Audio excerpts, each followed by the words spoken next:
Hello friends, स्वागत है आपका फिर से एक नई इन्फॉर्मेटिव वीडियो में। तो मैंने एक ईमो वर्सन का स्केच ड्रॉ किया था, आपको फोटोग्राफ दिख रही होगी। तो ड्रॉ करने के बाद मुझे ऐसा पता चला कि कुछ एडजस्टमेंट की ज़रूरत है स्केच में। तो आपके साथ भी ऐसा हुआ होगा कि आपने स्केच ड्रॉ किया होगा और ड्रॉ करने के बाद आप भी कन्फ्यूजन में होगी, कुछ तो एडजस्टमेंट की ज़रूरत है। आप में से काफ़ी सारे लोग गिव अप कर देते हैं और वैसे ही छोड़ देते हैं। तो इस वीडियो में मैं आपको बताने वाला हूँ कि अगर आप एंड तक ट्राई करेंगे तो कितनी इम्प्रूवमेंट आ सकती है स्केच में। तो इस स्केच में क्या एडजस्टमेंट करनी ज़रूरी थी, मैं आपको इस वीडियो में बताने वाला हूँ। तो मैंने भी ये फ़ोटोग्राफ वाला स्केच ड्रॉ किया था। तो इस स्केच में जो खामियां हैं हम पूरी करने की कोशिश करेंगे, थोड़ा एडजस्टमेंट करेंगे और इस स्केच को अच्छा बनाने की कोशिश करेंगे। तो मैं बताने वाला हूँ क्या क्या एडजस्टमेंट की ज़रूरत है इस स्केच में, और जो कि मैंने की थी। तो फर्स्ट ऑफ ऑल अगर हम देखें तो अगर आप इस आई और हेयर्स में जो डिस्टेंस देखेंगे तो स्केच में ज़्यादा हो गया है एज़ कम्पेयर टू फोटोग्राफ। आप क्लियरली देख पा रहे होंगे ये जो डिस्टेंस है वो। तो आपको भी ऐसे ऑब्ज़र्व करना होता है अगर आपको स्केच में इम्प्रूवमेंट लानी है तो मुझे ऑब्ज़र्व करने के बाद ऐसे चला कि दोनों में डिस्टेंस ज़्यादा है, तो हम ये डिस्टेंस कम करने की कोशिश करेंगे। तो ये वाला गैप भरने की कोशिश हम आज करेंगे। यूँ आपको फोटोग्राफ में दिख रहा होगा कि ये जो नीचे वाला कर्व है ये भी हमारा ज़्यादा हो गया है, तो वो भी हम कम करने की कोशिश करेंगे। तो ये ड्रॉ करने के लिए हम डायरेक्टली चारकोल पेंसिल का यूज़ नहीं करने वाले, क्योंकि बाद में वो इरेज करने में दिक्कत आएगी हमें। तो पहले हम एक काम करेंगे कि ग्रेफाइट पेंसिल का यूज़ करके रफली आउटलाइन ड्रॉ करेंगे, जो कि हमें अंदर लेने हैं थोड़ी।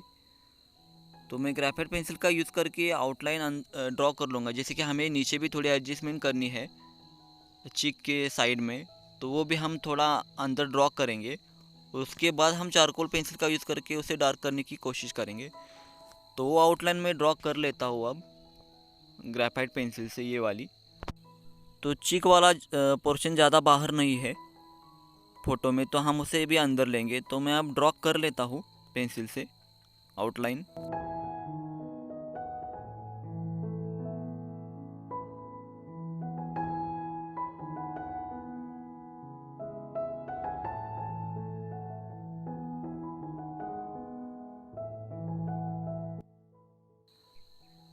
तो हमने आउटलाइन ड्रॉ कर ली है। तो अब हम ये वाला गैप भर लेंगे जो कि आपको दिख रहा होगा हेयर्स और आउटलाइन में।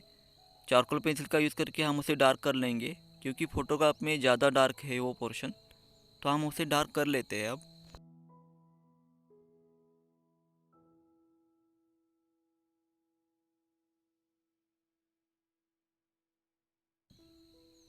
तो हेयर्स भी अच्छे से ड्रॉ ना करने से कितना डिफरेंस आ सकता है ये भी आगे मैं वीडियो में बताने वाला हूँ। तो वीडियो को एंड तक ज़रूर देखना, क्योंकि हम हेयर्स भी अच्छे से ड्रॉ नहीं करते, रफली रफली ड्रॉ कर लेते हैं। तो अच्छे से ड्रॉ करने से कितना डिफरेंस आता है आपको आगे पता चल जाएगा वीडियो में।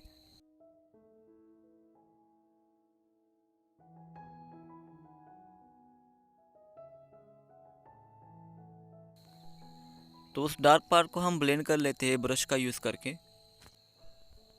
तो ब्लेंड करने के बाद आपको काफ़ी इम्प्रूवमेंट दिखेगी स्केच में। तो थोड़ा बहुत ड्रॉ कर लेते हैं यहाँ पे थोड़ा। तो अगर हम लेफ़्ट साइड की बात करें तो काफ़ी इम्प्रूवमेंट आई है अब स्केच में। तो अगर अब हम नेक्स्ट डिफरेंस की बात करें तो अगर आप फोटोग्राफ में देखेंगे, आपको दिखा देता हूँ मैं फोटोग्राफ में। तो अगर हम फोटोग्राफ में देखेंगे तो ये जो लिप्स और नोज़ वाला जो डिस्टेंस है बीच में, वो हमारे स्केच में ज़्यादा हो गया है एज़ कम्पेयर टू फोटोग्राफ। तो इस डिस्टेंस को हमें कम करना होगा। तो अब हम इसे कम कैसे करेंगे मैं आपको बताने वाला हूँ। सबसे पहले तो आपको ऑब्ज़र्व करना है कि हमारा नोज़ अच्छे से ड्रॉ हुआ है या नहीं है। काफ़ी सारे आर्टिस्ट में नोज़ में ही गलतियाँ होती है, तो आपको नोज़ को केयरफुली ऑब्ज़र्व करना है। तो हमारी स्केच में भी आप अगर हम देखेंगे तो ये जो नीचे वाला पार्ट है नोज़ का, जो कि मैं अब दिखाने वाला हूँ आपको, तो वो थोड़ा हमारा ऊपर हो गया है। तो हम इसे एडजस्ट करेंगे, थोड़ा नीचे करेंगे, उसी कारण डिस्टेंस ज़्यादा लग रहा है लिप्स और नोज़ में। तो हम उसे थोड़ा एडजस्ट करेंगे, नीचे लाएंगे उसे।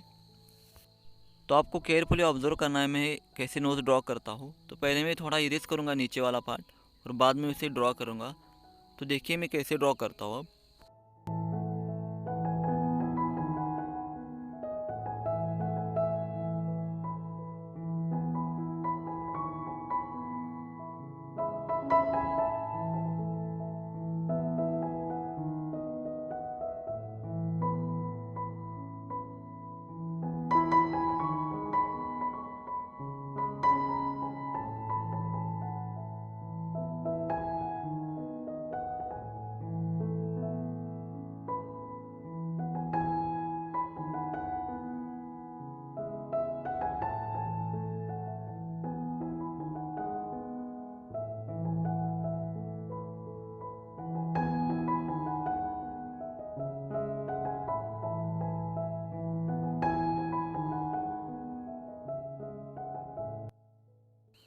तो आप बात कर लेते हैं तीसरे डिफरेंस के बारे में। अगर आप फोटोग्राफ में देखेंगे तो आपको यहाँ पे हेयर्स दिखेंगे।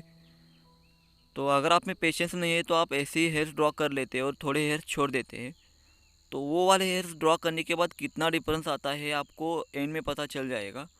तो मैंने वो इंटेंशनली हेयर्स ड्रॉ नहीं किए है ताकि आपको बता सकूँ कि हेयर्स ड्रॉ करने के बाद कितना डिफरेंस आता है।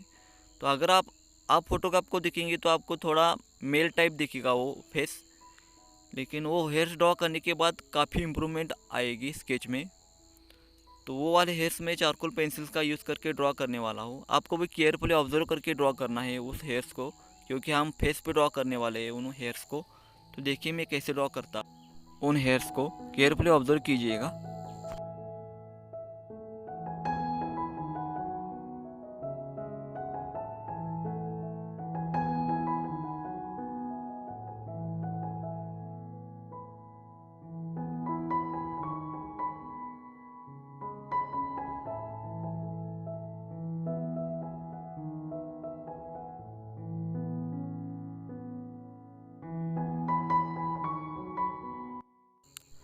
तो हेयर्स ड्रॉ करने के बाद आपको पता चल गया होगा कि कितना डिफरेंस आता है स्केच में। तो उसका रीज़न ये था कि हमने जो गैप छोड़ा था उसकी वजह से वो मेल टाइप दिख रहा था फेस, लेकिन अब ये इसके हेयर्स ड्रॉ करने के बाद काफ़ी इम्प्रूवमेंट आई है स्केच में। क्या आपको रियली इम्प्रूवमेंट दिखी तो आप मुझे कमेंट बॉक्स में ज़रूर बताना। अब एंड में हम एक काम करेंगे, फेस वाले पूरे शेड को हम डार्क करने वाले हैं।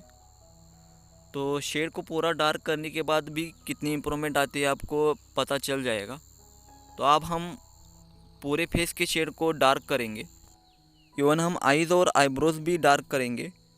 तो पूरा स्केच ड्रॉ होने के बाद आपको स्केच कैसा लगा मुझे कमेंट बॉक्स में ज़रूर बताना।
So we are we done are with done our with the sketch. Sketch. तो मैं तो मैं यहाँ पे पहले हमारा आपको स्केच कैसा हमारा लग रहा था पहले ये भी स्केच दिखा कैसा लग दूंगा रहा यहाँ था पे ये भी वीडियो दिखा पे। दूंगा। तो केयरफुली आप ऑब्जर्व अच्छी तरह से कीजिएगा ऑब्जर्व कर कितना लेना डिफरेंस आया कितना है स्केच डिफरेंस में। आया है ये स्केच में और हमारे पहले वाले स्केच में।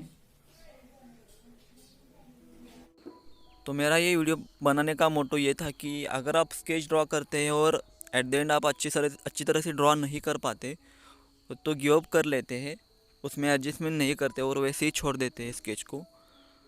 तो अगर आप उसी स्केच में एडजस्टमेंट करते हैं तो कितनी इम्प्रूवमेंट आती है स्केच में। तो आपके पास भी आपकी कोई पुरानी स्केच है तो उन स्केच को एडजस्ट करके उसे इम्प्रूव करने की कोशिश ज़रूर करना, क्योंकि अगर हम ट्राई करते हैं तो हमारे ख़राब वाले स्केच को भी हम अच्छी तरह से इम्प्रूव कर सकते हैं।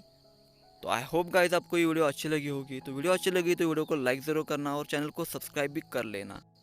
Thank you so much for watching. Let's meet in the next video.